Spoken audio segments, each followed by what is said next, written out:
Danas je 7.3. Idemo u Viseću spilju, ostalo je još malo.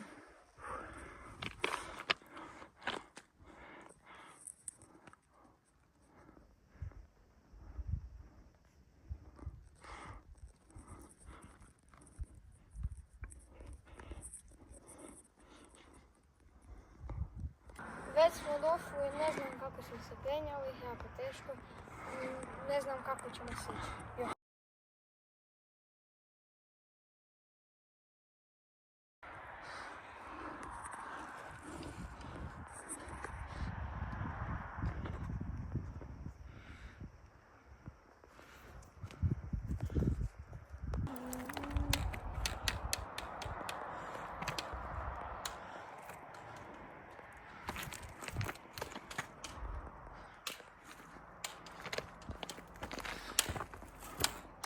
Ajmo.